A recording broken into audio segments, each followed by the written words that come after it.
What's up, weirdos? It's Ash again. I just wanted to talk to you today about focus. I realized with this rebrand going on, there's so much that needs to be done. I need to start building a new website. I need to create a whole ton of new content.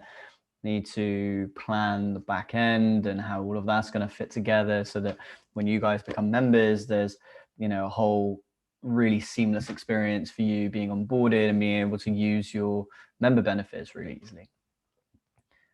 The problem with that is that when it's just you, like it is for me now, there's no one telling you what the right or wrong answer is of what you should do next or what you should do first or what you should do at all, to be honest. And that can be pretty jarring. You can get kind of analysis paralysis, I think it's called, where, there's so many things to do that actually you might not end up doing any.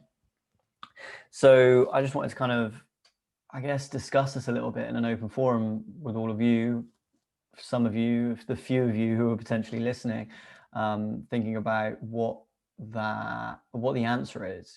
What is the first thing that you work on when you've got a growing and sustainable and sizable business? The next thing you work on can possibly be pretty clear. You've probably got metrics by that point that tell you, oh, if I affect A, then B gets affected, and that leads to more money, more revenue, better team, better product, happier customers at the end of the day. And that's awesome. But when it's just you right at the start of the journey, those metrics might not exist. So how do you know what to work on and stop kind of second guessing yourself? The reality is, I just don't think there is a real answer to this.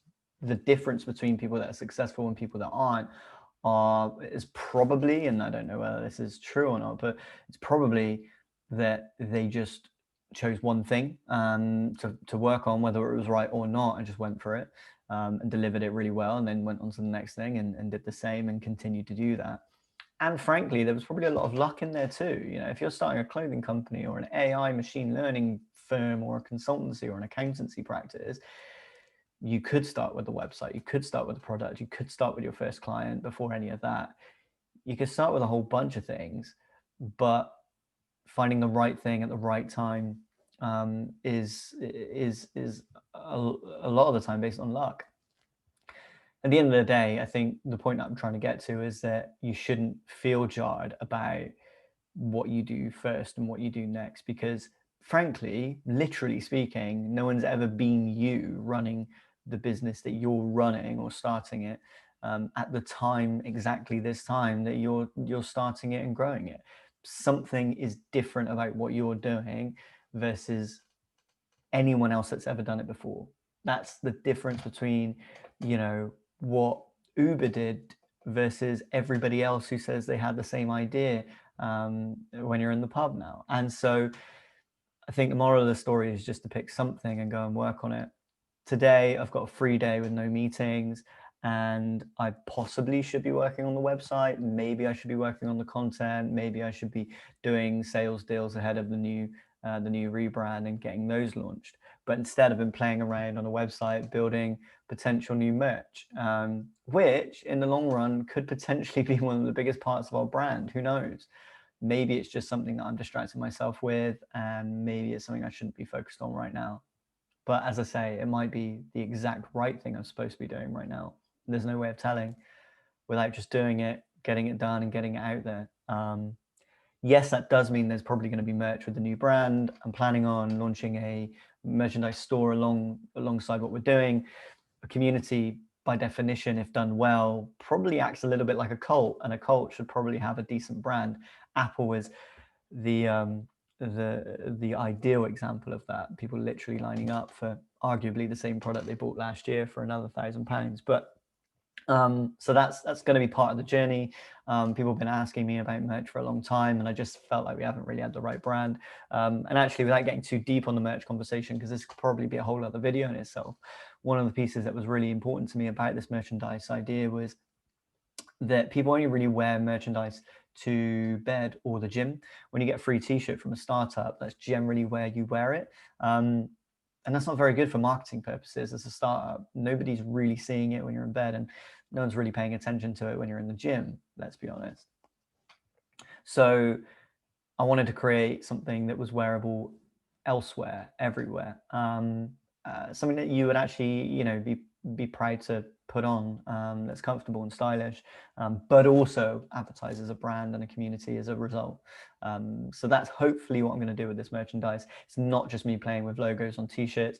I'm trying to make it so that we can have an automated process whereby members get a better deal, for example, or premium members, plus members might get a piece of merch as a result of signing up. Maybe for an annual sign up, there might be something too. But also for people that just want to be part of the brand and wear the logo, frankly, providing them with really good clothing. Anyway, I'll stop on the merch now. This was really a video about focus. So as you can see, focus isn't my strong point. Started on a video on focus and ended up talking about merchandise. But yeah, getting back to the point, I don't think there are any rules, frankly. The reason you started building a startup was because you probably wanted to make your own rules. So don't feel like you have to be following any particular plan, any particular step at any particular time, because, you know, you're making it up as you go along, just like the rest of us are. Having said that, we do have a startup program on the other side of the website right now. So if you become a member, which you can do as a trial for 14 days, then you get the chance to check out the startup challenge, which is a 30-day challenge. Gives you a whole bunch of drip-fed steps into your email inbox that you can follow step by step. And the idea is that it takes you from 0 to 1, nothing to something at the end of the month, and ideally your first client too. It's a pretty fast turnaround time. That's just my and our idea about what is an efficient way to start a company. But, you know, to round this video off, there are no rules. Follow your own, and yeah, show us what you've built when you've built it. That's me for now. I'll catch you in another video soon.